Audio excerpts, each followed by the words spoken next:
بسم الله الرحمن الرحيم. وعن أبي العباس سهل بن سعد الساعدي رضي الله تعالى عنه أن رسول الله صلى الله عليه وسلم قال يوم خيبر.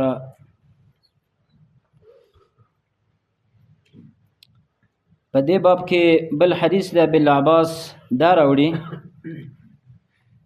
دا تقریبا یو 30 نمبر حدیث دی د ریاض الصالحین شلم باب دی. نو دا فرمایي چې نبی علیه الصلاة والسلام فرمایلی وو کله یوم خیبره پر ورځ د خیبر باندې. خیبر چې دی دا یو علاقه وه چې په هغې کې یهودیان اوسېدل او دغه علاقه بیا په 9 کال باندې فتح شوې ده. خیبر د مدینې نه تقریبا داسې څه د پاسه 300 کیلومتره لرې ځای دی. نو لا اعطین هذه الرايه غدا رجلا يفتح الله على يديه. دا اصل کې سیرت کې داسې واقعه راځي چې یو ځل حمله یې وکړله، نبي علیه السلام د هغې مشر ابوبکر مقرر کړی و، بیا هغه کامیابه نه شوه. بیا عمر او د هغې نه وروسته بیا نبي علیه الصلاة والسلام دا وفرمیل چې سبا ته به زه د جنډه ورکوم. جنډه د بیراغ و، یعنې د هغوی علامه وه، لکه اوس چې مثلا د دولتونو بیرغونه دي جدا جدا. امارت اسلامي سپین بیرغ ده، تور لیکل پکې شوي دي. نو دغسې د نبي علیه الصلاة والسلام دا بیرغونه وو. نو وی فرمایل چې لاعطین هذه الرايه غدا، زه به ورکوم دغه جنډه سبا ته رجلا داسې یو سړي ته یفتح الله چې الله به فتح راولي علی یدیه د ده په لاسونو باندې. بیا د دغه کس صفتونه بیان کړه. وی فرمایل یحب الله ورسوله، چې دغه سړی به د الله سره محبت کوي، ورسوله د هغې د رسول سره به محبت کوي، ویحبه الله ورسوله، او د سره به الله او د هغې رسول محبت کوي. دا خبره نبی علیه الصلاة والسلام وکړله. نو فبات الناس، نو شپه تېره کله خلکو د صحابو، ځکه نبی علیه الصلاة والسلام خو دغه کس معلوم نه کړلو او صفت یې بیان کړلو چې دغسې کس به وي، زه به د جنډه ورکوم، الله به فتح راولي د په لاس. نو شپه خلکو تیره کړه، یعنې د نورو صحابو یدکون لیلتهم ایهم یعطاها. نو خلکو شپه تیره کړه چې دوی ننوتل، یعنې د بحث کولو، لیلتهم په دغه شپه کې، ایهم یعطاها چې کوم یو ته به دا جنډه ورکولی کېږي، دا بیرغ به چا ته ورکولی کېږي. د صحابو شوق ورسره چې الله رب العالمین زما په لاس باندې د فتح راولي او الله به زما سره محبت کوي. نو هر یو د ځان دپاره د هغه کوله، تمنا کوله. وی فلما اصبح الناس، هر کله چې سبا کړو خلکو، غدوا علی رسول الله صلی الله علیه وسلم کلهم یرجون ان یعطاها. نو سبا ورغله رسول الله صلی الله علیه وسلم ته، یعنې شپه خو تېره شوه. نو په دې کې ټول رسول الله صلی الله علیه وسلم ته ورجمع شول. نو ټولو یرجون ان یعطاها، هر یو دا امید لرلو چې دته به ورکړی شي. نو رسول الله صلی الله علیه وسلم وفرمیل فقال این علی بن ابي طالب، چیرته دی علی بن ابي طالب؟ فقیل ورته وویل شول یا رسول الله هو یشتکی عینیه، هغه مریض دی، د سترګې نه شکایت کوي، نشته دی. قال نبی صلی الله علیه وسلم فرمایل فارسلوا الیه، یو کس پسې ولېږئ. فاوتی به، نو د علی رضی الله عنه راوستلی شو. فبصق رسول الله صلی الله علیه وسلم، نو نبی علیه الصلاة والسلام د هغې په سترګو کې لاړې ور واچولې، توف یې پکې ور وکړلو، فی عینیه، په سترګو د هغې کې. ودعا له، نو هغې ته دعا مو غوښتله. فبرئ، هغه جوړ روغ شولو، حتی تر دې پورې کأن لم یکن به وجع، گویا چې د ده په سترګو باندې هیڅ درد نشته. دا معجزه وه.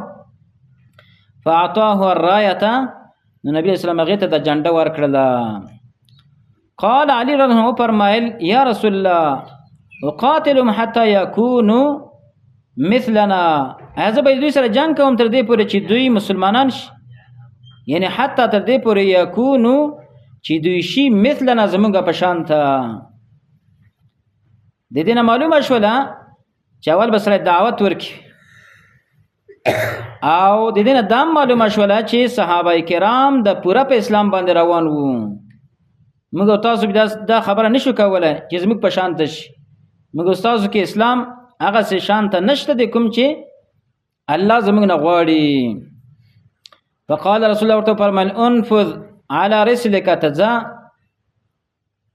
على رسلك په نرمۍ سره په عام تک سره دیزا، حتی تر دې پورې تنزل بساحتهم چې تا نازل شي د دوی ساحې ته ورسېږي.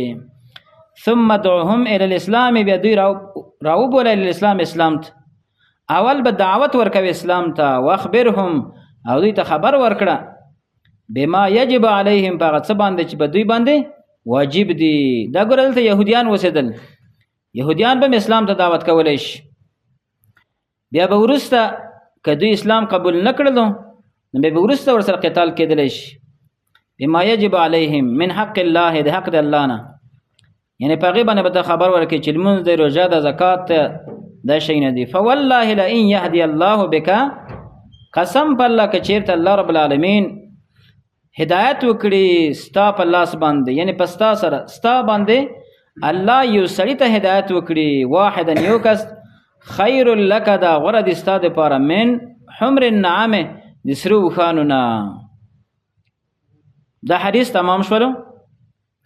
حدیث مشتمل دی په ناشنا فوایدو باندې. ښې فایدې دا دي: یحب الله ورسوله، د چا صفت سړی کولی شي، لکه دلته نبی علیه السلام د چا صفت کړی دی؟ د علي صفت یې کړی دی. که بل حدیث کې ګوره منه راغلی ده چې د چا به مخامخ صفت نه کوئ. نو د هغې یو تطبیق علماو داسې بیان کړی دی چې په هغه وخت کې سړی صفت نشي کولی، چې کله سړی فتنه کې پرېوځي، کله سړی فتنه کې نه پرېوځي، نو بیا سړی د چا صفت کولی شي، د هغې کمالات، د هغې صفات سړی بیانولی شي چې دا ښه سړی دی، صادق دی، رښتینی دی، دینداره دی، دغسې صفتونه د چا مخامخ سړی کولی شي. بیا دا یوه مسله ثابته شوله. بله مسله فایده دا راوځي چې نبي علیه السلام د هغې په سترګو کې لاړې ور واچولې.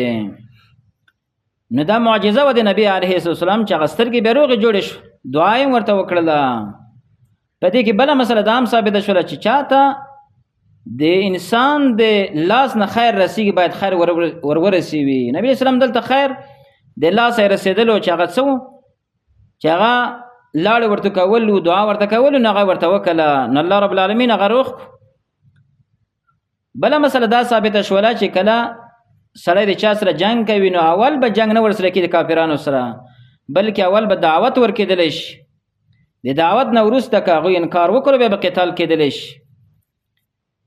او دوم درجه کې په حدیث کې داسې هم راځي چې دوم جزیه به پکې ایښودلی شي، که جزیه هم نه منله بیا دریم مرتبه کې بیا سړی قتال ورسره کولی شي. او بله مسله دا ثابته شوله چې صحابهو کې پوره اسلام موجود و، ځکه نبی رسول ته فرمایي حتی یکونو مثلنا، یعنی موږ به اسلام ته راوبولو تر دې پورې زموږ په شان ته شي. نو زموږ په شان ته چې کېږي یعنې په دوی کې پوره اسلام موجود و که نه. دا مسله ثابته شوله. بله مسله دا ثابته شوله چې د دعوت فضیلت ثابت شو. دعوت فضیلت، یعنی دعوت دومره فضیلت لري چې الله رب العالمین د انسان په لاس باندې یو چاته هدایت وکړي، نو دا د دپاره د سره اوښان نه بهتره ده. د سره اوښان چې عربو ته ډېر مقبول مال و. زه د دې په مثال داسې ورکوم لکه زموږ په دې وختونو کې چې بعض انسانانو ته موټر او د ګاډي دا ورته غوره مال ښکاره کېږي. نو په هغې وختونو کې دا سورلی وي او دا پیسې وي، دا ښه قدر یې لرلو. نو اوس که الله رب العالمین د موږ ستاسو په لاس باندې یو کس الله هدایت وکړي، نو دا زموږ ستاسو دپاره د څه نه بهتره ده؟ د ډېر پرنرو نه او دارنګه د اوچت قیمتي ګاډو نه موږ تاسو دا بهتره ده. خو چې کله انسان د دې په قدر باندې پوهېږي، دعوت دومره بهترین څیز ده.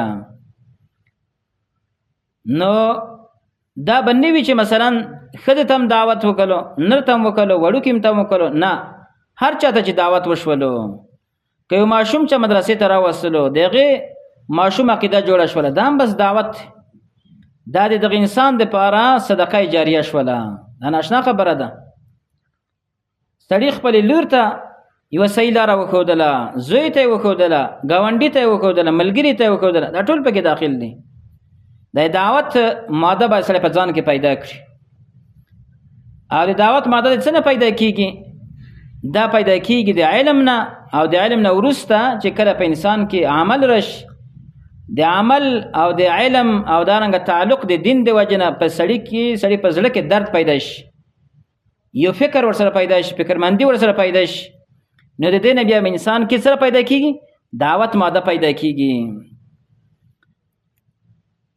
بیا به سړی هر ځای کې ناست وي یو دعوت به کوي زموږ ملګري اوس ډارېږي دعوت خو یو پرېږده خو لیکنه سنت طریقې هغه یې پرېښي دي د څه د وجې نه تو د لږه چې څوک مې ونه پېژني